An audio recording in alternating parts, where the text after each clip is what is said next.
பேரலை நேயர்களுக்கு வணக்கம். இன்று நம்மோடு ஓய்வு பெற்ற IAS அதிகாரி, அரசியல் விமர்சகர் மதிப்பிற்குரிய பாலச்சந்திரன் அவர்கள் இணைந்துள்ளார். அவரோடு பேசலாம். சார் வணக்கம். வணக்கம் சார்.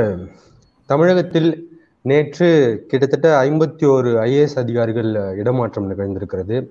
இதையொட்டி தமிழக பிஜேபி தலைவர்கள் என்ன கருத்து சொல்றாங்கன்னா, நாங்க கடந்த சில வாரங்களாக துறை ரீதியாக சில குற்றச்சாட்டுகளை முன் வச்சுக்கிட்டே இருந்தோம், அதனுடைய வெளிப்பாடு தான், தொடர்ச்சியா தான் இந்த அதிகாரிகள் இடமாற்றம் நிகழ்ந்திருக்கிறது அப்படின்னு சொல்லிட்டு பேசுறாங்க. இந்த பெருமளவிலான அதிகாரிகள் இடமாற்றத்தையும் பிஜேபி தலைவர்களின் கருத்தையும் எப்படி சார் நீங்க பாக்குறீங்க? உங்களது பார்வை சார். இல்ல 51 இடமாற்றம் நடைபெற்றதா செய்திகள் வந்திருக்கு. 51 இடங்கள்ல உள்ளவங்களையும் பத்தி இவங்க புகார் சொல்லிட்டு இருந்தாங்களா? அப்படி ஒன்றும் இல்லையே. அப்போ இது ஒரு ரொட்டீன் அட்மினிஸ்ட்ரேட்டிவ் மேட்டர். காக்கை உட்கார பணம்பழம் விழுந்ததுன்னு இவங்க பேசிட்டு இருக்கும்போது சில மாறுதல் உத்தரவு இருந்துச்சுன்னா உடனடி அதுக்கெல்லாம் நாங்கள் தான் காரணம் அப்படின்னு சொல்லிக்கிற மாதிரி தான் இருக்கு. இது ஏற்றுக்கொள்ளத்தக்கதாக தெரியவில்லை.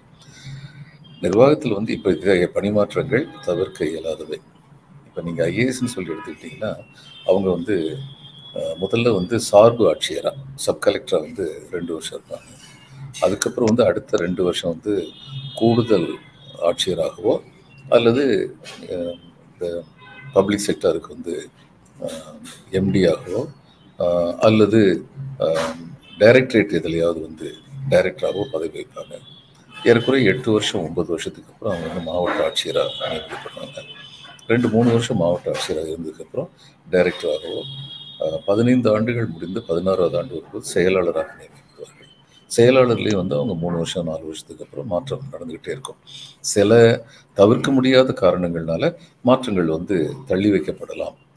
இப்போ உதாரணமாக சுகாதாரத்துறையில் கொரோனா வந்திருந்தது. அந்த நேரத்தில் ஏறக்குறைய 3-4 ஆண்டுகளுக்கு மேலாக இருக்கிறது. அதுக்கு முன்னாடி இருந்தே செயலாளராக திரு ராதாகிருஷ்ணன் இருந்தார். அப்போ இந்த நேரத்தில் தவிர்க்க முடியாத காரணங்களால அவர் கண்டினியூட்டி இன் சென்சிட்டிவ் மேட்டர்ஸ் அப்படிங்கிற காரணத்தினால அவர் தொடர்ந்து நீக்கி வச்சுருந்துருக்கலாம். இப்போ கொரோனா நம்ம எதிர்கொள்ள முடியுங்கிற நம்பிக்கை அரசுக்கு வந்திருக்கிறது. அந்த அளவுக்கு செயல்பாடுகள் நிச்சயமா சிறப்பாக இருந்தது. தமிழ்நாடு அரசுடைய இந்த அரசு வந்ததுக்கப்புறம் கொரோனாவை பற்றின அவர்களுடைய செயல்பாடுகள் நிச்சயமாக சிறப்பாக இருந்தது. அமைச்சரும் செயலாளரும் சிறப்பாகத்தான் செயல்பட்டார்கள். முதல்வரை மிக தீவிரமாக கண்காணித்துக் கொண்டிருந்தார். இப்போ அந்த தீவிரம் குறைஞ்சது அப்படிங்கிறது ஒரு காரணமாக இருக்கலாம். அடுத்து அங்கேயே இதுவரைக்கும் சிறப்பு அதிகாரியாக இருந்த செந்தில்குமார் இத்தனை வருஷமா பார்த்துருக்கிறாரு அப்படிங்கிறதுனால சுகாதாரத்துறைக்கு இன்னைக்கு சுகாதாரத்துறை நம்முடைய கவனத்துக்கு வருது கொரோனாவினால. இப்போ உத்தரப்பிரதேசத்துலனா அங்கே உள்துறை கவனத்துக்கு வரும். கண்ட இடத்துல எல்லாம் போய் இடிச்சிக்கிட்டு இருக்காங்க, அதனால உள்துறை கவனத்துக்கு வரும். அது மாதிரி சுகாதாரத்துறை கவனத்திற்கு வந்ததாக இருக்கின்றதுனால அதை பற்றி பரவலாக பேசப்படுகிறது என்று நான் நினைக்கிறேன்.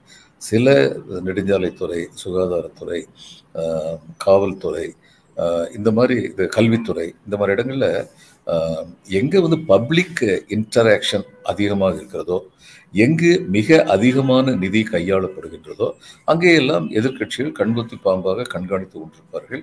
அது வரவேற்க தகுந்தது. ஜனநாயகத்தில் அப்படிப்பட்ட ஒரு பலமான எதிர்க்கட்சி தேவைதான். அது ஆள்வோருக்கும் ஜாக்கிரதை உணர்வை அதிகரிக்கும், நல்லாட்சி கொடுக்க வேண்டும் என்ற தீவிரத்தை அதிகப்படுத்தும். இதுதான் ஜனநாயகத்தின் தத்துவம். ஆனால் இன்றும் 51 பேரை இடைமாற்றம் செய்திருக்கின்றார்கள். சில மாவட்ட ஆட்சியர்களும் மாற்றப்பட்டிருக்கின்றார்கள் என்பதை பார்க்கும் பொழுது இப்படிப்பட்ட உள்நோக்கம் கூறுவது ஏற்புடைத்தாக இல்லை என்பதுதான் என்னுடைய எண்ணம். இப்படியே போனால் முதல்வரை சுற்றி துதிபாடுவர்கள் அதிகமாக இருக்கின்றார்கள், எச்சரிக்கையாக இருக்க வேண்டும் என்று சொல்லிவிட்டு அடுத்த நாள் முதல்வருக்கு சளி பிடித்திருக்கிறது, ஓய்வெடுத்துக் கொண்டிருக்க என்று செய்து வந்தால் நாங்கள் தான் சொன்னோமே ஐஸ் வைப்பவர்கள் அதிகமாக இருக்கிறார் என்று பார்த்தீர்களா, அவருக்கு சளி பிடித்து விட்டது என்றெல்லாம் கூறிக்கொண்டிருக்க முடியாது என்பதுதான் என்னுடைய கருத்து. இப்போ தமிழ்நாட்டு விவகாரத்தை கடந்து உத்தரப்பிரதேசத்தில் நடைபெற்று கொண்டிருக்கக்கூடிய இந்த புல்டோசர் வீடுகள் இடிப்பு விவகாரங்களை பேசலாம்னு நினைக்கிறேன். இந்த நுபுர் சர்மா விவகாரத்தை தொடர்ந்து இஸ்லாமியர்களால் கடந்த 10ஆம் தேதி உத்தரப்பிரதேசம் உள்ளிட்ட மாநிலங்களில் பெருமளவில் போராட்டம் நடத்தப்பட்டது. நுபுர் சர்மாவை கைது செய்ய வேண்டும், அவர் மீது சட்ட ரீதியான நடவடிக்கை எடுக்க வேண்டும் அப்படின்னு சொல்லிட்டு. அதனைத் தொடர்ந்து நேற்றைய தினம் சில நாட்கள்ல அங்க இருக்கக்கூடிய உத்தரப்பிரதேசத்தில் இருக்கக்கூடிய அந்த வெல்ஃபேர் பார்ட்டியினுடைய தலைவர், இவர் தான் அத்தகைய போராட்டங்களை தூண்டிவிட்டார் அப்படின்னு சொல்லிட்டு ஜாவேத் முகமது அவரது வீடு இடிக்கப்பட்டிருக்கிறது. அவங்க தரப்புல இருந்து என்ன சொல்றாங்கன்னா, எங்களுக்கு எந்த விதமான முன்னறிவிப்பும் கொடுக்கல, இவங்களே வந்து உடனடியா அரசு இந்த மாதிரி இடிச்சுட்டு எங்களை இருக்கிறதுக்கு இடம் இல்லாம செய்யறாங்க அப்படின்னு சொல்றாங்க. ஆனா அரசு தரப்புல இருந்து என்ன சொல்றாங்கன்னா, நாங்க இது வந்து சட்டவிரோதமா கட்டப்பட்டிருக்கு, நாங்க கடந்த மாதமே நோட்டீஸ் இஷ்யூ பண்ணோம், 12ஆம் தேதியும் நாங்க நோட்டீஸ் கொடுத்தோம், அதனை தொடர்ந்து தான் இது சட்ட ரீதியான நடவடிக்கை தான், இதுல எந்த உள்நோக்கமும் இல்லை அப்படின்னு சொல்றாங்க. சரி, இப்போ அந்த வீடுகள் இடிப்பு நடைபெற்றிருக்கிற இந்த சம்பவத்தையும் இந்த சூழலையும் இந்த நுபுர் சர்மா விவகாரத்தையும் பொருத்தி பார்த்து இது குறித்த உங்களுக்கு பார்வையை சொல்லுங்க. அதுங்க ஆக்கிரமிச்சிருக்காங்க, அரசு நிலத்தை ஆக்கிரமிச்சிருக்காங்கன்னா அவங்களுக்கு முறையாக நோட்டீஸ் கொடுத்து அதுக்கப்புறம் அந்த ஆக்கிரமிப்பு அகற்றுவதுங்கிறது வந்து சட்டப்படி தவறில்லை. ஆனால் இதில் மறுபடியும் 2 விஷயத்தை பார்க்கணும். உதாரணம், இதில் மேற்கு வங்கத்தில் வந்து நிலமில்லாத ஏழை விவசாய தொழிலாளிகள் வந்து அரசு நிலத்தை ஆக்கிரமித்து விவசாயம் பண்ணிட்டு இருந்தாங்கன்னா, அந்த west Bengal land reforms act அப்படின்னு சொல்லி மேற்கு வங்க நில சீர்திருத்த சட்டம்னு ஒரு சட்டம் இருக்கு. அந்த சட்டம் என்ன சொல்லிச்சுன்னா, அப்படிப்பட்டவங்களை வெளியேற்றக்கூடாது. அவங்க நிலமில்லாத ஏழை விவசாய தொழிலாளிகள் அவங்க அரசு நிலத்தை ஆக்கிரமிச்சு விவசாயம் பண்ணிட்டு இருக்காங்கன்னா, அந்த அரசு நிலத்தை 1 ஏக்கர் அளவுக்கு, அவங்க 2 ஏக்கர் 3 ஏக்கர் ஆக்கிரமிச்சிருந்தாங்கன்னா 1 ஏக்கர் வரைக்கும் அவங்களுக்கு கொடுத்துடணும். அவங்களுக்கு வந்து நில உரிமை பட்டா கொடுத்துடணும் அப்படின்னு சொல்லி சட்டம் இருக்கு. இது இப்படிப்பட்ட சட்டங்கள் வந்து மக்கள் நல்வாழ்வு சட்டங்களாக கருதப்படும். அதே மாதிரி அரசு நிலத்தில் வந்து ஆக்கிரமிச்சு ஏழைகள் வந்து வீடு கட்டியிருந்தாங்கன்னா, அப்போ அந்த கிராமப்புறங்களில் வந்து பெரிய டவுன் பிளானிங்லாம் கிடையாது. அதனால வந்து அந்த இடத்துல வந்து அவங்க வீடு கட்டுறதுனால எந்த விதமான போக்குவரத்து நெருக்கடியும் வராது. ஓரளவு அதை சீர்திருத்துறதுக்குன்னு அவங்க இன்னொன்று வேணா செய்யலாம். அந்த இடத்துல எல்லாத்தையுமே ஒன்று கூட்டி யார் யாரெல்லாம் அப்படி நிலமில்லாத வீடு இல்லாதவர்கள் ஆக்கிரமிச்சிருக்காங்களோ அவங்களுக்கு வந்து முறைப்படுத்தி அந்த வீடுகளை வந்து கொடுக்கலாம். அதுக்கு வந்து தகுதியானவர்களுக்குன்னு சொல்லிட்டு நீங்கள் என்ன வேணாலும் சூஸ் பண்ணலாம். அதுக்கான விதிமுறைகளை வகுக்கலாம், இதெல்லாம் செய்யலாம். அடிப்படை என்னன்னா, ஏழைகள் வக்கற்றவர்கள் அரசு நிலத்தை ஆக்கிரமித்திருந்தால் அவர்கள் ஏழைகள், வேறு எந்த விதமான சொத்து சுகம் இல்லாதவர்கள் என்று கண்டறியப்பட்டால் அத்தகைய ஆக்கிரமிப்புகளை நியாயப்படுத்தி விடுவது முறையானதாக இருக்கும். இன்னும் சொல்ல போனால் அத்தகைய ஆக்கிரமிப்புகள் நடக்காமல் இருக்க வேண்டும் என்றால் இந்த இந்திரா ஆவாஸ் யோஜனா போன்ற திட்டங்கள் முறையாக, செம்மையாக, விரைவாக நடைமுறைப்படுத்தப்பட வேண்டும். எங்கெல்லாம் ஏழைகளுக்கு வீடு இல்லாமல் இருக்கிறதோ அவர்களுக்கு வீடு கட்டி தருவதுதான் இந்திரா ஆவாஸ் யோஜனாவுடைய அடிப்படை கொள்கை. அதை விரைவுபடுத்த வேண்டும். சரி, இப்பொழுது இந்த வழக்கிற்கு வருவோம். இவர்கள் வீடு இழந்தவர் தரப்பிலிருந்து கூறப்படுகிறது எங்களுக்கு எந்த விதமான நோட்டீஸும் தரப்படவில்லை என்று. அரசு தரப்பிலிருந்து சொல்லப்படுகிறது இல்லை, நாங்கள் நோட்டீஸ் கொடுத்து விட்டோம், 15 நாட்களுக்கு முன்பே நகராட்சி நிர்வாகம் நோட்டீஸ் கொடுத்து விட்டது, அதன் பிறகுதான் இடித்தோம் என்று கூறுகின்றார்கள். இப்பொழுது அரசு தரப்பிலிருந்தே பார்ப்போம். அதாவது ஏழை எளியோர் என்றெல்லாம் பார்க்காமல், அவருக்கு இது தகுதி இருக்கிறதா இல்லை என்றெல்லாம் பார்க்காமல், ஆக்கிரமித்த நிலம் எனவே இடிப்போம் என்பது அரசுடைய ஏற்கத்தகுந்த ஒரு கொள்கை என்பதில் ஐயமில்லை. ஏனென்றால் எல்லோருமே ஆக்கிரமித்து விடுவார்கள் என்றெல்லாம் கூக்குரல் எழுப்ப இயலும். அப்படி ஆக்கிரமித்திருந்த காரணத்தினால் இந்த வீடு இடிக்கப்பட்டதென்றால் அப்படி ஆக்கிரமித்த அத்தனை பேரின் வீடுகளும் இடிக்கப்பட வேண்டும். இவர்கள் அப்படி செய்தார்களா அல்லது இவருடைய வீட்டை மட்டும் குறிவைத்தார்களா? இவருடைய வீட்டை மட்டும் குறிவைத்தால் இது ஆக்கிரமிப்பை அகற்றுவதற்காக எடுக்கப்பட்ட நடவடிக்கை அல்ல. கிளர்ச்சியில் நியாயமான முறையில், ஜனநாயக முறையில் கிளர்ச்சி நடந்தால் கூட அந்த கிளர்ச்சியில் ஈடுபடுபவர்களின் உள்ளங்களில் அச்சத்தை கிளப்புவதற்காக எடுக்கப்பட்ட நடவடிக்கை என்று கொள்ள முடியும். இதில் சம்பந்தப்பட்டவர் வன்முறையில் ஈடுபட்டார் என்று சொல்லப்படுகிறது. அரசு தரப்பில் வந்து வன்முறையில் ஈடுபட்டிருந்தால் அதற்கான வழக்கு அவர் மேல் பதியப்பட வேண்டும், அதற்கான விசாரணை நடத்தப்பட வேண்டும். ஆனால் இப்படி இன்னும் ஒன்று தெரிந்து கொள்ள வேண்டும், வன்முறையில் ஈடுபட்டார் என்று அரசு சொல்கிறது, எந்த நீதிமன்றமும் அந்த குற்றச்சாட்டை உறுதிப்படுத்தவில்லை. வழக்கு நடைபெற்று அவர் குற்றம் புரிந்திருக்கிறார் என்று உறுதிப்படுத்தப்பட்டால், நீதிமன்றத்தில் உறுதிப்படுத்தப்பட்டால் அதற்கான தண்டனை அவருக்கு நிச்சயமாக கொடுக்கப்படும். அப்படி கொடுக்கும் பொழுது கூட அந்த தண்டனை அவருடைய வீட்டை இடிக்க வேண்டும் என்று நீதிமன்றம் கட்டளையிடும். வீட்டை இடிப்பது என்பது அரசின் நிர்வாக காரணங்களுக்கு உட்பட்டது, நகர்மன்றத்தின் நிர்வாக காரணங்களுக்கு உட்பட்டது. அது தனிப்பட்ட ஒன்று. அதற்கும் இந்த குற்றத்திற்கும் சம்பந்தம் இல்லை. இது கேட்பதற்கு சற்று வேடிக்கையாக தோன்றலாம். இதுதான் சட்டம். நீங்கள் எந்த குற்றம் புரிந்திருக்கிறாரோ அந்த குற்றத்திற்கான நடவடிக்கை எடுங்கள். எந்த குற்றம் புரிந்திருக்கிறார் என்று நீங்கள் குற்றம் சாட்டுகிறீர்களோ அந்த குற்றத்திற்கான நடவடிக்கையை நீங்கள் எடுங்கள். வழக்கு பதியுங்கள், காவல்துறை மூலம் விசாரணை நடத்துங்கள், அதற்கு பிறகு நீதிமன்றத்திற்கு எடுத்து செல்லுங்கள். அவருக்கு உரிய தண்டனையை அவர் குற்றம் உள்ளவர் என்று நீதிமன்றம் உறுதிப்படுத்தினால் நீதிமன்றம் கொடுக்கும். இதை தவிர இவர் ஆக்கிரமிப்பு செய்திருக்கிறார் என்று இன்னொரு வழக்கு இருக்கும் என்றால் அந்த வழக்கு, அதன் நடைமுறை நகர மன்றத்தின் நிர்வாகத்திற்கு உட்பட்டது. அந்த நகர்மன்றம் ஒருவரின் மேல் மட்டும், ஒருவர் ஒரு கிரிமினல் குற்றவாளி என்ற காரணத்திற்காக அவருடைய வீட்டை ஆக்கிரமித்திருந்தால் கூட இடிக்க முடியாது. அந்த ஒரு காரணத்தை வைத்து நாங்கள் கிரிமினல் குற்றவாளிகளுடைய வீட்டை மட்டும்தான் இடிப்போம், ஆக்கிரமித்திருக்கும் மற்றவருடைய வீட்டை இடிக்க மாட்டோம் என்று சொல்வது தொடர்பில்லாத இரண்டு விஷயங்களை தொடர்புபடுத்துவதாகும். அது சரியானதாக அமையாது. எனவே எந்த நோக்கத்தில் பார்த்தாலும் இந்த நோட்டீஸ் அவர்கள் உண்மையாகவே கொடுத்திருந்தாலும், அந்த நோட்டீஸின்படி அவர்களுக்கு ஆக்கிரமிப்பை அகற்றும் அதிகாரம் இருந்தாலும், இவர் ஒருவருக்கு மட்டும் இந்த செயல் நடந்திருந்தால் அது ஆக்கிரமிப்பை அகற்றுவதற்கான முயற்சியாக கருதப்பட இடமில்லை. இது அச்சுறுத்துவதற்கான நடவடிக்கையாக கருதப்படத்தான் இடம் இருக்கு. உத்தரப்பிரதேச அரசு கடந்த காலங்களில் கூட இப்படியான நடவடிக்கைகள் ஈடுபட்டதை நம்ம பார்க்குறோம் சார் செய்திகள்ல. அந்த அரசுடைய நோக்கம் என்ன சார்? இப்படி புல்டோசர்ஸ்களை கொண்டு கடைகளையோ குடியிருப்புகளையோ நீக்குவதன் மூலமா, அகற்றுவதன் மூலமா அவங்க என்ன சொல்ல வராங்க? அவங்க அதை ரொம்ப திறமையாக கையாளுறாங்க. ஒன்று, சில சிறுபான்மையினர் பாதிக்கப்பட்டிருக்காங்க. இன்னொன்று, இதை நம்ம கவனிக்கணும், அரசு தரப்பில் சிறு குற்றங்கள் என்று கருதப்படுபவை மக்கள் தரப்பில் மிகுந்த தொந்தரவு கொடுப்பவையாக இருக்க முடியும். இப்போது ஒருத்தர் கடைக்கு முன்னாடி நின்று சத்தம் போட்டு மிரட்டி மாமூல் வாங்கிட்டு போகிறான்னு வைங்க, ஒரு ஆன்டி சோஷியல் மாமூல் வாங்கிட்டு போகிறான்னு வைங்க. இது குற்றவியல் சட்டப்படி ரொம்ப பெரிய கொலை மாதிரியான குற்றம் கிடையாது. ஆனால் அந்த கடையில் வச்சுருக்கவங்களுக்கு தினம் இந்த மாதிரி ஒருத்தர் மாமூல் வாங்கிட்டு போகிறாங்கன்னா அது அவங்களுக்கு ரொம்ப பெரிய தொந்தரவு. இங்கே சில விஷயங்கள் சொல்லப்படுகின்றன.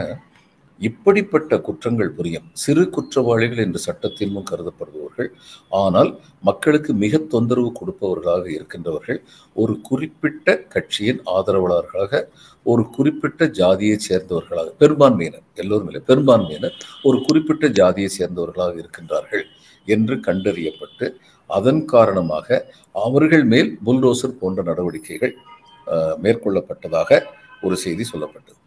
இன்னும் வெளிப்படையாக சொல்ல போனால் இத்தகையில் பெரும்பாலான குற்றவாளிகள் சமாஜ்வாதி கட்சியின் ஆதரவாளர்களாக இருப்பவர்கள், அவர்களில் பெரும்பாலானோர் யாதவ் ஜாதியை சேர்ந்தவர்களாக இருக்கின்றார்கள் என்று அடையாளம் காணப்பட்டு அவர்களின் மேல் நடவடிக்கை எடுக்கப்பட்ட போது மக்கள் மத்தியில் இந்த நடவடிக்கைக்கு மிகுந்த வரவேற்பு இருந்தது.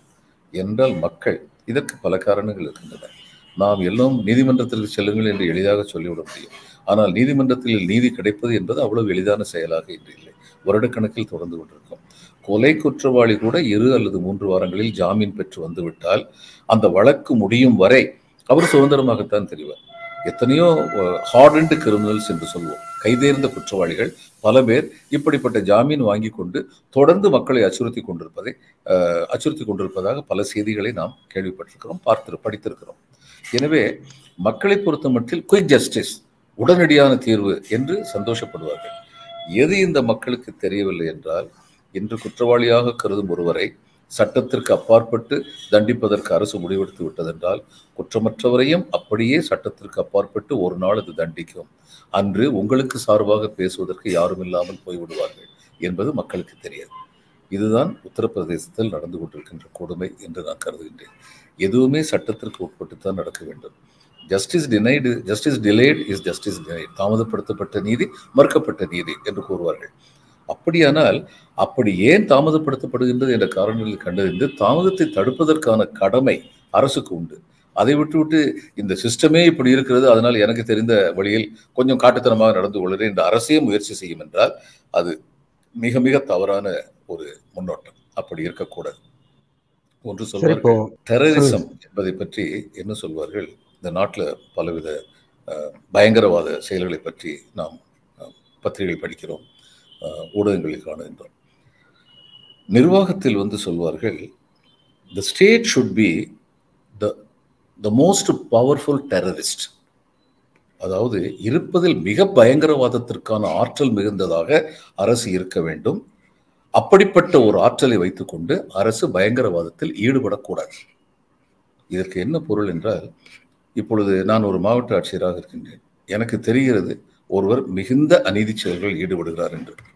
அவரை நான் கூப்பிட்டு விட்டு அவரிடம் அடுத்த செயல் அநீதி செயல் நடந்ததென்றால் உன்மேல் நடவடிக்கை தீவிரமாக இருக்கும் என்று நான் சொல்லும் பொழுது, இந்த தீவிரமான நடவடிக்கை எடுப்பதற்கான அதிகாரம் இவருக்கு இருக்கின்றது என்ற பயம் அவருக்கு ஏற்பட்டால் அடுத்து அவர் அநீதி செயலில் ஈடுபட மாட்டார். எனவே பயங்கரவாதத்திற்கான மிகப்பெரிய ஆற்றல், த மோஸ்ட் டெரரிசம் பவர் அரசுக்கு இருக்கும் என்றால் அந்த அரசு அப்படிப்பட்ட பயங்கரவாத தாக்குதலை என்றுமே நடத்தக்கூடாது என்ற உறுதி பூண்ட ஜனநாயக அரசாக இருக்கும் என்றால் நாட்டில் லா அண்ட் ஆர்டர், சட்ட ஒழுங்கு பிரச்சனைகள் மிக மிக குறைவாகத்தான் நடைபெறும். ஆனால் இன்று உத்தரப்பிரதேசத்தில் நடந்து கொண்டிருப்பது உனக்கு நான் போட்டி என்பது போல், நீ என்ன ஒரு சிறு குற்றத்தில் ஈடுபடுகிறாயா, உன்னை நான் பெருங்குற்றம் செய்து உன்னை நான் அடக்குகிறேன் பார் என்று அரசே செல்வது போல் இருக்கின்றது. இது மிக மிக தவறான முன்னுதாரணம். சரி, இப்போ நுபுர் சர்மா தெரிவித்த கருத்துக்கள் இஸ்லாமியர்கள் தங்களின் இறை வேதமாக கருதக்கூடிய குரானில் இருக்கக்கூடிய கருத்துக்கள் தான். அதற்காக வேண்டி அவருக்கு எதிராக இப்படியான போராட்டங்களில் ஈடுபட்டவர்களை கண்டிக்காதவர்கள், அதாவது வன்முறை சம்பவங்களில் ஈடுபட்டாங்க, அதுல அரசு சொத்துக்கள், தனியார் சொத்துக்கள் சேதப்படுத்தப்பட்டது, அது குறித்து எந்த விதமான கண்டனமும் தெரிவிக்காதவர்கள் இன்னைக்கு சட்ட ரீதியாக உத்தரப்பிரதேச அரசு ஆக்கிரமிப்புகளை அகற்றுவதை கண்டிப்பது என்பது இது ஒரு ஒருதலைபட்சமான போக்கு அப்படின்னு சொல்லி, ஏன்னா நுபுர் சர்மா மேல வழக்கு பதியப்பட்டிருக்கிறது. அவரை சட்ட ரீதியாக எப்படி அணுகணுமோ அப்படி அரசு அணுகும். ஆனா இந்த விவகாரத்திலையும் சட்ட ரீதியாகத்தானே நாங்க அணுகி இருக்கிறோம், ஆக்கிரமிப்பு தானே அகற்றி இருக்கிறோம். ஆனா ஒருதலைபட்சமாக தான் இங்க ஜனநாயகவாதிகள், மதச்சார்பற்றவர்கள் என்று தங்களை சொல்லிக் கொள்ளக்கூடியவர்கள் கருத்து தெரிவிக்கிறாங்க அப்படின்னு சொல்லிட்டு பிஜேபியினர் ஒரு பார்வையை முன்வைக்கிறாங்க. பிஜேபிக்கு ஒரு கேள்வி இருக்குங்க. நுபுர் சர்மா பேச்சை பற்றி அவர் இஸ்லாமில் உள்ள கருத்துக்களை தான் சொல்லியிருக்கார், குரானில் உள்ள கருத்துக்களை தான் சொல்லியிருக்காருன்னா, இந்திய அரசு எதுக்காக வேண்டி உடனடியாக மத்திய கிழக்கு நாடுகள்கிட்ட போய் வருத்தம் தெரிவிக்கணும்? அப்போ இந்திய அரசு சொல்லியிருக்கலாமே, இல்லை அவங்க சொன்னது தவறில்லையே, குரானில் உள்ளதான் சொல்லியிருக்காங்க. எனக்கு என்னமோ இதில் பிஜேபி மிக புத்திசாலித்தனமான ஒரு இரட்டை வேடம் போடுவதாக தோன்றுகிறது. அதாவது அரசு என்பது என்ன? அரசு நிர்வாகம், வெளியுறவுத்துறை அமைச்சர் என்ற முறையில் மற்ற நாடுகளிடம் பேசுகிறார். அவர் பிஜேபி என்ற முறையில் பேசவில்லை. இதுதான் முக்கியமாக கவனிக்க வேண்டிய விஷயம். நரேந்திர மோடி அவர்கள் இன்று வரை இந்த சம்பவத்தை பற்றி ஏதும் பேசியதாக தெரியவில்லை. இப்போ இந்த சம்பவம் தவறு என்று பிஜேபி நினைத்தால், அப்படி பேசி இருக்கக்கூடாது என்று நினைத்தால், அதற்கான முதல் மன்னிப்பு வரவேண்டியது பிஜேபியின் தலைவர் திரு நட்டா அவர்களிடமிருந்து. ஆனால் பிஜேபி மௌனம் காக்கிறது. அதை தவிர இன்று நீங்கள் சொல்வதை போல் பிஜேபி சொல்லியிருந்தால், நுபுர் சர்மா சொல்வதில் எந்த தவறும் இல்லையே என்று பிஜேபி சொல்வதாக ஆகிறது. நுபுர் சர்மா சொன்னது தவறில்லையா என்பது ஒரு பக்கம் இருக்கட்டும், பொது அமைதிக்கு குந்தகம் விளைவிக்கக்கூடிய ஒரு கருத்தை தேவையில்லாமல் சொல்லி மக்களை தூண்டி விடுவது என்பது ஒரு குற்றம்தான். இஸ்லாமியர்கள் நபிகள் நாயகத்தை இறையின் தூதர் என்று கருதுகின்றார்கள். எப்படி இயேசுவை இறைவனின் மகன் என்று கிறிஸ்துவர்கள் கருதுகின்றார்களோ அதுபோல், அப்படி இருக்கும் பொழுது தேவையில்லாமல் அவரை பற்றிய ஒரு பேச்சு எதற்காக பேச வேண்டும்? அப்படி பேசி எதற்காக ஏனென்றால் இப்படிப்பட்ட பேச்சு பேசினால் இப்படி கிளர்ச்சிகள் வரும், உணர்ச்சிகள் எழுப்பப்படும் என்பது நிச்சயமாக சம்பந்தப்பட்டவர்களுக்கு தெரியும். நாட்டில் எத்தனையோ பிரச்சனைகள் இருக்கின்றன. ஆளுங்கட்சியின் உறுப்பினர் என்ற முறையில், செய்தி தொடர்பாளர் என்ற முறையில் அந்த பிரச்சனைகளை பற்றியெல்லாம் விவாதித்திருக்கலாம், கருத்துக்கள் தெரிவித்திருக்கலாம். விலைவாசி ஏறிக்கொண்டே போகிறது, எண்ணெய் விலை ஏறிக்கொண்டே போகிறது, 7 ஆண்டுகளாக பொருளாதாரம் சரிந்து கொண்டே போகிறது. இவைகளை பற்றியெல்லாம் பேசியிருந்தால் அது முறையாக இருந்திருக்கும். இவைகளை மழுப்புவதற்காக, திசை திருப்புவதற்காக, இப்படிப்பட்ட கிளர்ச்சிகளை உண்டு பண்ணுவதற்காக, தூண்டி விடுவதற்காக இந்த பேச்சு பேசப்பட்டதோ என்கிற ஐயம் எழுவது தவிர்க்க இயலாது. எனவே பிஜேபி இதில் என்ன செய்கிறார்கள் என்றால், தன்னளவில் மௌனம் காக்கிறார்கள் அவருடைய பேச்சை பற்றி.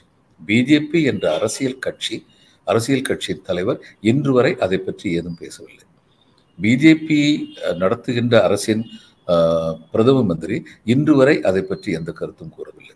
அரசு நிர்வாகம் உடனடியாக வெளியுறவுத்துறை மூலமாக மற்றவரிடம், நாளை பிஜேபி சொல்ல முடியும், அரசு நிர்வாகத்தில் யாரோ ஏதோ பேசிவிட்டார்கள் என்ற, நாங்கள் எங்கள் கருத்தில் நிலைப்பாட்டில் உறுதியாகத்தான் இருந்தோம் என்று சொல்வதற்கு இப்பொழுதே வழிவகுத்துக் கொண்டிருக்கின்றார்கள் என்று எண்ண தோன்றுகிறது. நீங்கள் இப்பொழுது சொன்ன கருத்து அதை மீண்டும் உறுதிப்படுத்துகின்றது. அதாவது நுபுர் சர்மா குரானில் உள்ளதைத்தான் சொன்னார், அப்படி இருந்தும் அவர் மீது நாங்கள் நடவடிக்கை எடுத்திருக்கிறோம். ஆனால் வன்முறையில் ஈடுபட்டு அதை பற்றி நீங்கள் யாருமே வென்றும் பேச மாட்டேன் என்கிறீர்கள். ஆனால் வன்முறையில் ஈடுபட்டவர்கள் மேல் நடவடிக்கை எடுத்தால் ஏன் உடனடியாக பேசுகின்றீர்கள் என்று கேட்டால், வன்முறையில் இவர்கள் பேச்சே காட்டி கொடுக்கிறது, அவர் ஆக்கிரமித்தார் என்ற காரணத்திற்காக இடிக்கப்படவில்லை, அவர் வன்முறையில் ஈடுபட்டார் என்று இவர்கள் கருதுவதால் இடித்திருக்கிறார்கள் என்று இவருடைய பேச்சை காட்டுகிறது. இது சட்டம் இல்லையே, இது ஒழுங்கான சட்டம் இல்லையே, இது சட்டத்தை திரித்து கூறுவதே. எனவே இந்த பேச்சுக்கள் எல்லாம் அவர்களுடைய உண்மை மனநிலையை வெளிப்படுத்துகின்றன. ஒருவர் சிறுபான்மையினராக இருக்கின்றார். சிறுபான்மையினருக்கு அநீதி இழைக்கப்படுவதாக கருதி ஒரு கிளர்ச்சியில் ஈடுபடுகின்றார். அந்த கிளர்ச்சியில் சில வன்முறைகள் நடந்திருக்கின்றன. அந்த வன்முறைகளுக்கு காரணமானவர் என்று இவர் காட்டப்படுகின்றார் காவல்துறையால்.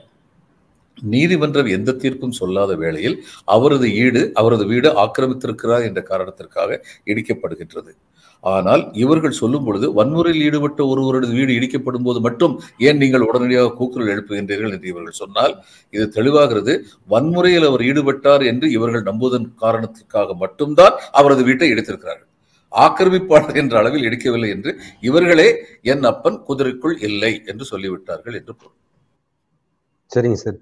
இது பாஜகவினுடைய எம்பி கௌதம் கம்பீர், முன்னாள் கிரிக்கெட் வீரர், என்ன சொல்றாருன்னா, நுபுல் சர்மாவை டார்கெட் செய்யறாங்க. அவங்க சொன்ன கருத்துக்கு அவங்க பொதுவெளியில மன்னிப்பும் கேட்டுட்டாங்க, வருத்தத்தையும் தெரிவிச்சிட்டாங்க. அப்படி இருந்தும் ஒட்டுமொத்த தேசமும் இன்னைக்கு அவங்க மேல ஒரு வெறுப்புணர்வை முன் வைக்கிறாங்க. இது ரொம்ப ஆபத்தானது அப்படின்னு சொல்லியிருக்காரு. அவருடைய கருத்தை எப்படி சார் பாக்குறீங்க? அதாவதுங்க, நினைச்சபடி ஒன்று சொல்லிட்டு அதுக்கப்புறம் வருத்தம் தெரிவிச்சோன்னு அது சரியா போகாது. அந்த மாதிரி பேசினதே தவறு. அதனால் வருத்தம் தெரிவிச்சாங்களோ இல்லையோ சட்டப்படியான நடவடிக்கைகள் அவர்கள் மீது எடுக்கப்பட வேண்டும். இப்படியெல்லாம் நீங்க சொன்னீங்கன்னா அப்ப நாளைக்கு ஒரு கொலையை பண்ணிட்டு நான் கொலை பண்ண தப்பு தான் தோணுது, விட்டுருக்கேன்னு சொன்னா விடுதலை பண்ணிடுவாங்களா? இது என்ன பேச்சு? இதெல்லாம் பொறுப்பற்ற பேச்சுக்கள் சற்று அதிகமாகவே பிஜேபி தரப்பிலிருந்து வருகின்றன. சட்டத்தை புரியாதவர்கள், சட்டத்தை புரிந்தும் புரியாது போல் நடிப்பவர்கள் என்பது போன்ற பேச்சுக்கள் அதிகமாக வருகின்றன என்பது நிதர்சனமான உண்மை. அவ்வளவுதான் சொல்ல. சரிங்க சார். இறுதியா ஒரு கேள்வி. தமிழக ஆளுநர் RN ரவி அவர்கள் கடந்த காலங்களில் ராமராஜ்யம் அமைப்போம் அப்படியெல்லாம் பேசியிருந்ததை நம்ம பார்த்தோம். தற்போது என்ன சொல்லியிருக்காருன்னா, சனாதன தர்மம் தான் பாரதத்தை உருவாக்குச்சு. சோமநாதர் ஆலயத்தை இடிச்சு அங்கிருந்த பொருட்களை எல்லாம் கொள்ளையடித்துட்டு போய் தான் கஜினி முகமது அவர்கள் பெஷாவர் உள்ளிட்ட நகரங்களை நிர்மாணிச்சார். ஆனா அமெரிக்கா அந்த நகரங்களை தாக்குனதை, சிதறடிச்சதை நம்ம கண் முன்னாடி பார்த்தோம். இதுதான் சனாதன தர்மத்தோட வலிமை அப்படின்னு சொல்லிட்டு பேசியிருந்தார். இதற்கு திமுக தரப்புல இருந்து கடுமையான எதிர்வினை ஆற்றப்பட்டிருக்கிறது. டிஆர் பாலு சொல்லியிருக்காரு, ஒரு நகரத்தை அமெரிக்கா குண்டு போட்டு அழிச்சதை எப்படி இவர் நியாயப்படுத்துறாரு? அதே மாதிரி சனாதன தர்மம் தான் பாரதத்தை உருவாக்குச்சு அப்படின்னு சொல்லிட்டு ஒரு அரசியலமைப்பு சட்டப்படி உருவாக்கப்பட்டுள்ள ஒரு பதவியில் இருப்பவராக இவர் பேசல. இவர் ஒரு மடத்தில் இருக்கக்கூடியவராகத்தான் பேசுறாரு அப்படின்னு சொல்லிட்டு டிஆர் பாலு அவர்கள் சொல்லியிருக்காரு. ஆளுநரின் கருத்தையும் திமுகவின் எதிர்கருத்தையும் எப்படி சார் பாக்குறீங்க? திமுக இந்த இடத்துல எதிர்வினை சரியாத்தான் ஆற்றியிருக்காங்க என்பதுதான் கசப்பாக இருந்தாலும் உண்மை. ஆளுநருக்கு பொதுவாக நான் அரசு நிர்வாகத்தில் வந்திருக்கிறேன். இப்போ பிரைம் மினிஸ்டர் நான் விமன் அண்ட் சைல்டு டெவலப்மெண்ட்லேயோ அல்லது அர்பன் டெவலப்மெண்ட் மினிஸ்ட்ரியில் இருந்தேன்னா அது சம்பந்தமாக பிரதமர் ஒரு உரையாற்ற வேண்டும் என்றால் எங்களுடைய துறையிலிருந்து அதற்கான டிராஃப்ட் ஸ்பீச் என்று சொல்லப்படுகிற பேச்சு நாங்கள் அனுப்பி வைப்போம். அந்த உண்மை விவரங்கள் அதில் கொடுக்கப்பட்டிருக்கும். அதன்படி பிரதம மந்திரியின் அலுவலகத்தில் உள்ளவர்கள் மேலும் எதை இணைக்க வேண்டுமோ அதை இணைத்துக் கொள்வார்கள். அடிப்படை என்பது எங்களுடைய துறையிலிருந்து தான் செல்லும். ஏன்னா எங்களுடைய துறைக்குத்தான் அத்தகைய விவரங்கள் சரியாக தெரியும். அப்படி பார்த்தால் ஆளுநருக்கு நிச்சயமாக ஸ்பீச் ரைட்டர்ஸ் இருக்கின்றார்கள், அதில் சந்தேகமில்லை. அவர்கள் ஆந்த்ரோபாலஜி, ஹிஸ்டரி, இதையெல்லாம் பற்றி, மானுடவியல், வரலாறு, இதையெல்லாம் பற்றி சற்று அறிந்தவர்களிடம் கேட்டு அவருக்கு உரை எழுதி கொடுத்தால் நலமாக இருக்கும். திரு ரவி அவர்கள் பேசியது உண்மைக்கு மாறான கருத்து. ஒரு ஆளுநர் என்ற நிலையில் இருப்பவர் அப்படி பேசியிருக்கக்கூடாது. சனாதன தர்மம் தான் இந்தியாவின் அடிநாதம் என்று சொன்னால் சனாதன தர்மம் ஒரே ஒரு கேள்விதான் கேட்கப்படும். சனாதன தர்மம் பிறப்பால் ஒருவன் உயர்ந்தவன் இன்னொருவன் தாழ்ந்தவன் என்று சொல்கிறதா? அப்படி சொல்வதாக இருந்தால் நீங்கள் அத்தகைய சனாதன தர்மத்தை ஏற்றுக்கொள்கின்றீர்களா? இது ஒன்றுதான் கேள்வியாக இருக்கும். அதே போல் சனாதன தர்மத்தை உயர்த்தி பிடிப்பவர்கள் அத்தனை பேரும் ஒன்று சேர்ந்து, அது பூரி சங்கராச்சாரியாக இருக்கட்டும், ஆளுநர் ரவியாக இருக்கட்டும், அல்லது வேறு யாராவது மடாதிபதிகள், மதத்தை பற்றி பிரச்சாரம் செய்வர்கள், யாராவது, அனைவரும் ஒன்று சேர்ந்து. ஏனென்றால் பிரச்சனை என்னவென்றால் கிறிஸ்தவர்களுக்கு பைபிள் இருப்பது போல், முஸ்லிம்களுக்கு குரான் இருப்பது போல், இந்துக்களுக்கு என்று கோடிஃபைடு எத்திக்கல் புக் என்று ஒன்று கிடையாது. எனவே இவர்கள் அனைவரும் ஒன்று சேர்ந்து சனாதனம் என்பது பிறப்புக்கும் எல்லா உயிர்க்கும் என்று நம்பிக்கை கொண்டது. சனாதனத்தில் ஜாதி ஏற்றத்தாழ்வுகள் இல்லை. இதை நாங்கள் இந்து மதத்தின் அடிப்படை கருத்தாக, சனாதன தர்மத்தின் அடிப்படை கருத்தாக கூறுகிறோம். இதை நீங்கள் சட்டப்பூர்வமாக ஏற்றுக்கொள்ளுங்கள் என்று சொல்லிவிடட்டும். அதை இந்திய நாடு சட்டமாக்கி விடட்டும். சனாதனம் சொல்வது இதுதான், இதற்கு மேல் சனாதனத்தை பற்றி தவறாக யாரும் பேசக்கூடாது என்று சட்டம் போட்டு விடட்டும். திரு ரவி அவர்களோடு நாமும் சேர்ந்து ஒத்துப்போம். ஆனால் சனாதனம் என்றால் என்னவென்றே சரியாக புரிந்து கொள்ளாதவர்கள் சனாதன தர்மம் தான் இந்தியாவை காக்கின்றது என்று பேசுவது வருத்தத்திற்குரியது. பல்வேறு விவகாரங்கள் குறித்து நமது நேயர்களுக்காக உங்களது கருத்துக்களை பகிர்ந்து கொண்டதற்கு நன்றி சார்.